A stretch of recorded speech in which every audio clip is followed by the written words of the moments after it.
Welcome once again. This is NTV at One. My name is Malcolm Sime. Let's have a look at the headlines for this hour.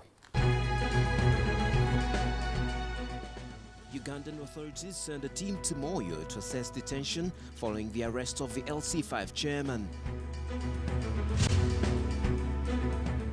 The death trap that is the KAMPALA-MASAKA highway.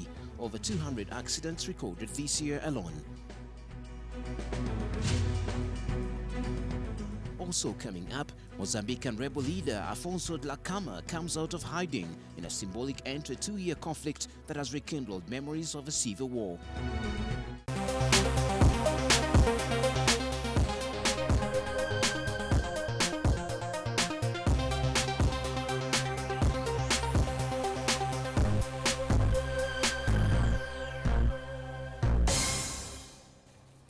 Once again, this is NTV at One. A government has dispatched a team to South Sudan to investigate the circumstances under which the Moyo District Chairman and Resident District Commissioner were detained in the neighboring country.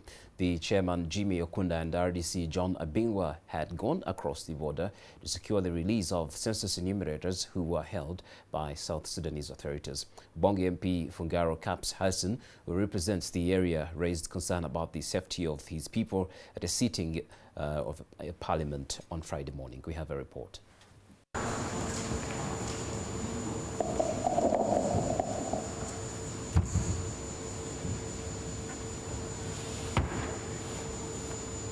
But Honorable Speaker, there is tension now. In a place not known, the people of Moyo are asking, does the government of Uganda care about them? Because this issue has never been solved. Now, if action is not taken, the life of the chairman is at risk. Because we know our brothers there from South Sudan. It is on record that Ugandans have died there. It is on record that Ugandans have been tormented there. But does this government of President Museveni care about his own citizens, or he cares about General Salva Kiir's government? I appeal to the people of South Sudan not to forget our history. Not to forget that they need us and we have assisted them in many difficult times. Why now should they mistreat the people of Uganda like this? Thank you. Thank you. As I speak now, there is a delegation going from the office of the President and the Minister of Foreign Affairs to ensure that our brothers are released and brought back home as we sort out the problem of the border. So I would like speaking of South Sudan, there are reports coming in that the nation is on the verge of suffering the worst hunger outbreak in Sudan. South Sudan is also one of Uganda's major trading partners.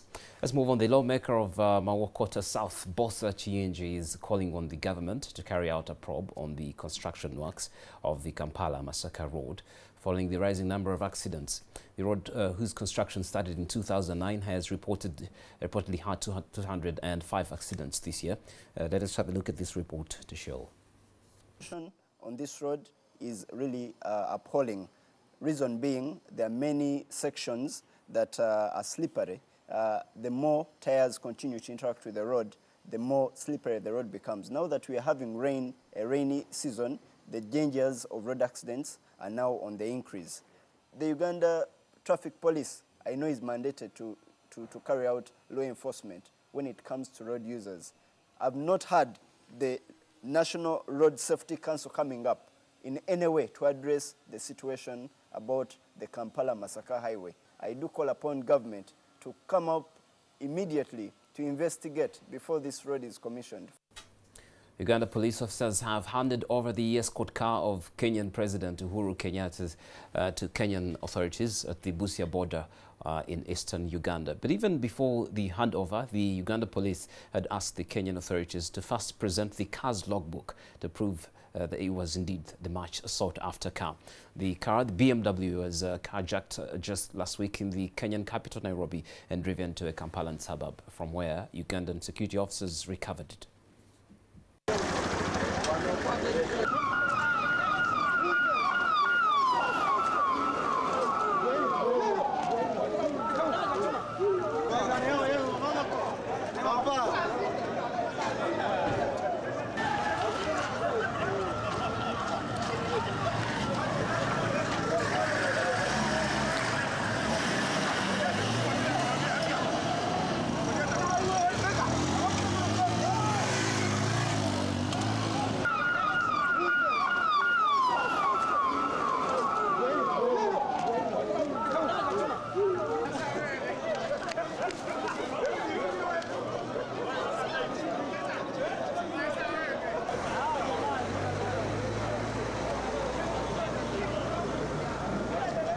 gikwatidde Uganda. Naye kati mugize Kenya. Yisa wane 10 ngesasi. Misinde gibadde wali. Misinde kati ze nebuziza. Motoka beke 47. Ne mwana security na security. Mwana tukutuli. Meroka badde duka speeding nga 3 n'eki. Okusinzanga gye tulabemu wano. Teri agitegereza ba meroka na kika kisse. Enfufu yokka ebadde tukubye n'amasimu nga bagala balabe ekika kya meroka n'amasirabye ebadde duka 10 era moroka ki mwawulidde ki bamukulidde moroka ng'eduka speed badde simanyi obeeweeru ku kino ebangambye naye emotoka yenyini tetugirabye tali badde misinde The Airtel Uganda Enterprise Director Oladopo Sorinolu says their firm has increased the number of internet solutions for its customers to enable them access business solutions from anywhere in the world. And the internet solutions, however, come at a time when small and medium enterprises have expressed concern about the high costs of accessing internet. But today, as I speak with you, the drive, the mission, the objective is to move Airtel totally to data, because that is where our lives, our future, our hopes, our tomorrow depends. It is data.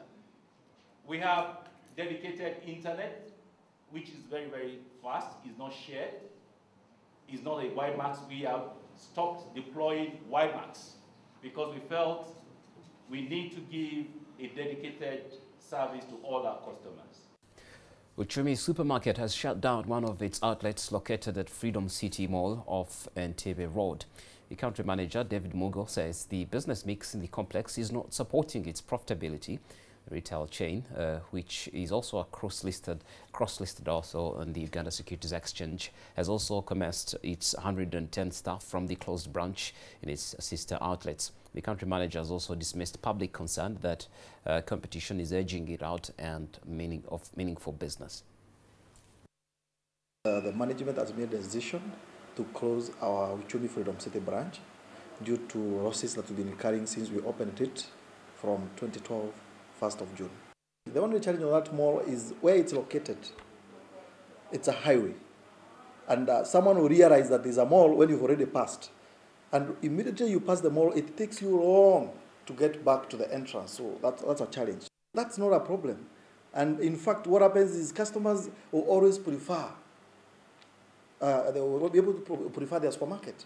So that will not affect us in any way. What we are saying we're looking for is to ensure that we have our customers, we retain them, and we maintain them. This is NTV at One. We're going to take a short break, and we come back with many more stories that are making headlines this afternoon.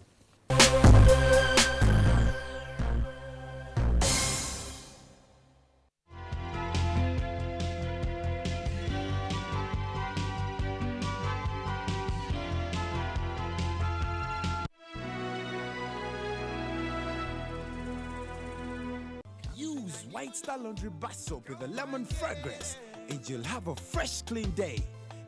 Be like a star. Use White Star.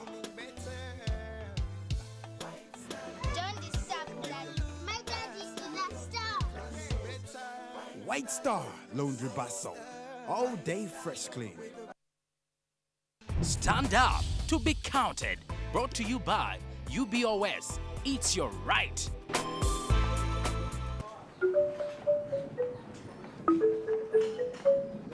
Mom, why closing the doors and windows? As if you don't know. Don't you see those people coming? They have been asking everyone questions in the village. I don't want to give them any information about us.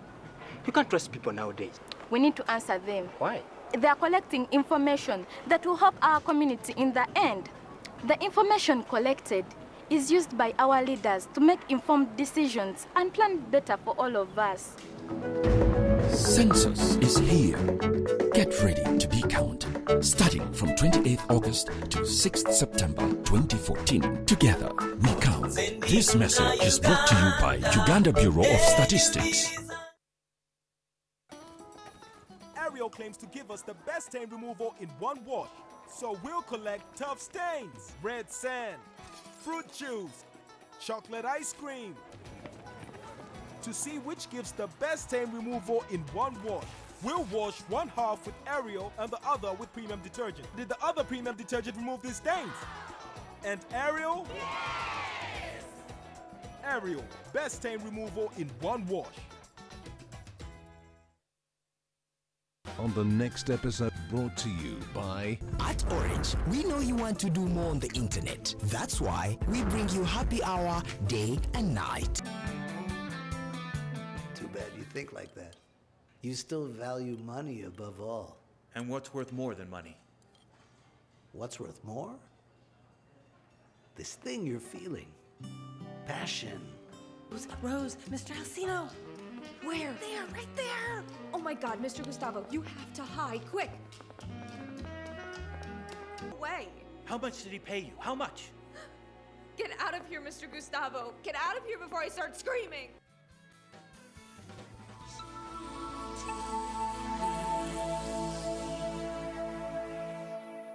You can download movies at the lowest prices another fast from Orange. Dial *133# to buy a data bundle. Happy hour changes with Orange. Today changes with Orange.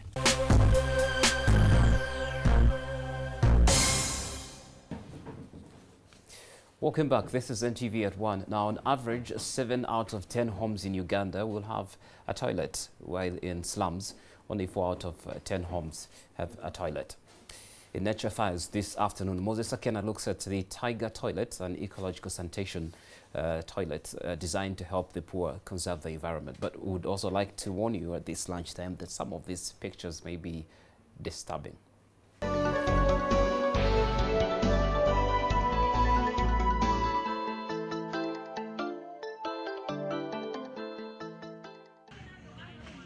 Lighton Purge's homestead in Mukono has 2 types of toilets sitting side by side, but the shape and color of the Tiger toilet makes it stand out from the traditional pit latrine. It occupies small space, it doesn't smell, and definitely uses little water to flush the fecal matter.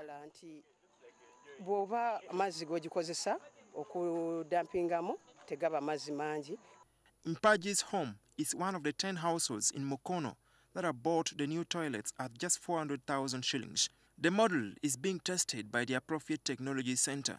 When sludge is deposited in the pit, it comes, of course, with the urine, but the water dilutes the urine, and everything, all the liquids penetrate through, it infiltrates through under, and then the sludge remains on top in the middle.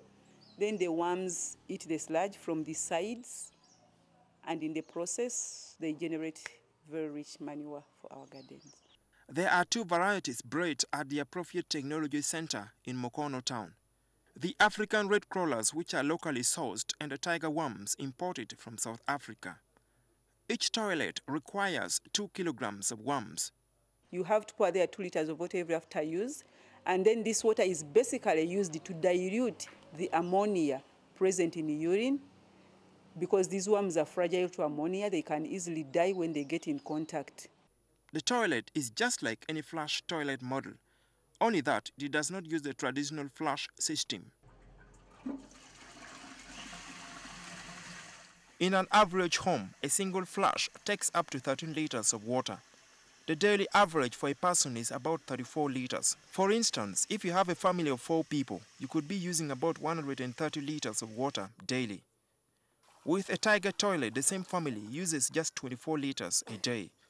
So the toilet is designed in the way that behind we put a chamber of about 1 meter deep.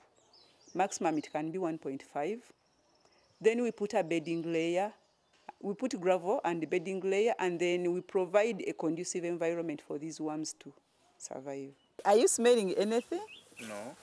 The system is still under a 1-year trial, but has already impressed most of the users. Because if you have a small land, it can work because we don't have to dig a big hole. You can use the worms to perfectly manage domestic garbage. And here, basically, we are feeding them on domestic garbage. Once in a while, we give them cow dung. This is the only toilet of this type in this place. 10 meters away from the nearby homes, but no smell. The compost from here will also be used in these banana plantations. Globally, there have been increased research on ecologically friendly toilets since they conserve the environment by saving on water and controlling pollution. Yeah, you see this, eh? It is the other part is in the middle of the bedding layer where the worms are. You know, these worms are supposed to stay in a moist environment, and there are some temperatures that are recommended, so we keep on monitoring. Then we would tell if the environment is hostile for them or it's comfortable. It is these benefits that have attracted some people to the toilets since it's cost-effective.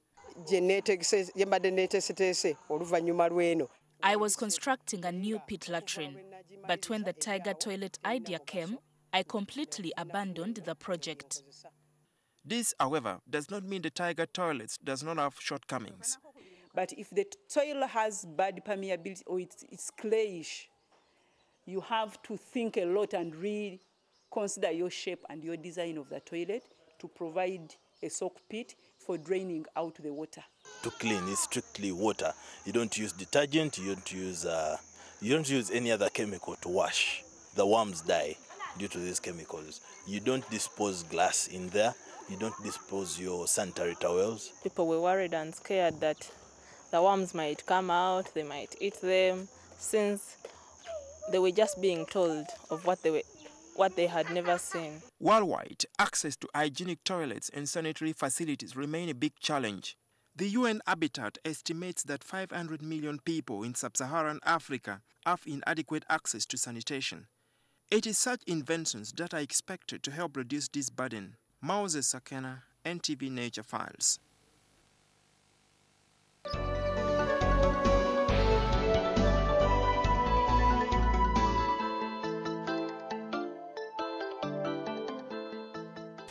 Thank you, Moses. Mozambican rebel leader Afonso Dhlakama has come out of hiding and returned to the capital in Maputo in a symbolic end to a two-year conflict that has rekindled memories of a civil war. The Renamo leader touched down in the capital yesterday, flanked by foreign diplomats ahead of a meeting to cement the peace deal with President Armando Guebuza today. Dhlakama told over 1,000 followers who had arrived at the airport to vote him and his party in next month's elections on October 15th. Dhlakama and his supporters staged a victory lap around the airport before making his way to the Renamo headquarters in Maputo, escorted by armed guards. Dhlakama disappeared from public life in October 2012, relocating to a remote bush camp in central Mozambique and claiming the government had not kept the terms of a 1992 peace deal. That accord ended 15 years of civil war that led to the death of an estimated 1 million people. The war pitted Amalaka's Mozambican National Resistance, Renamo, and the initially Marxist Mozambique Liberation Front, Frelimo, which assumed power after independence from Portugal in 1975. The 61-year-old has run in every presidential race since 1994, but saw his support went to 16% in 2009 polls. And a busy day in terms of diplomacy for Ukraine crisis is ahead as NATO leaders meet on the second day of a summit in Wales and ceasefire talks take place in the Belarusian capital. Ukrainian President Petro Poroshenko and the main pro-Russian rebel leader said they would both order ceasefires today, provided that the agreement is reached on a new peace plan in Minsk to end the 5-month war in Ukraine's east. A look now at what's happening in sports. Roger Federer brought flashing medals to its fleet by surviving a full frontal assault from Frenchman MONFILS to reach the semi-finals of the US Open. And in football, PSG forward Zlatan Ibrahimovic has become Sweden's all-time record goal scorer, and he netted a brace in Sweden's friendly against Estonia to reach 50 international goals, overtaking Sven Riedel, who scored the last of his 49 goals against Finland in 1932. Roger Federer battled back from 2 sets down and double match point to defeat MONFILS 4-6, 3-6, 6-4, 7-5, 6-2 and reach the semi-finals of the US Open. Federer, who will face Marin Cilic in the semi-final, survived a pair of match points when down 15-40 on serve in the 10th game of the 4th set before sealing one of the greatest comebacks the tournament has seen. Frenchman MONFILS struck a backhand long to squander his first chance to claim victory, and then Federer denied the 20th seed with a stunning forehand winner to stay in the match. From that point on, Federer took charge by holding serve for 5-5, closing out the fourth set and then breaking MONFILS in the first game of the fifth. I think it was awesome for both guys. I mean, Gal put such a great fight, you know, and he plays such incredible tennis that the crowd has to get into it. And thanks for supporting us, me, if you like, and it helped me to get it done for sure.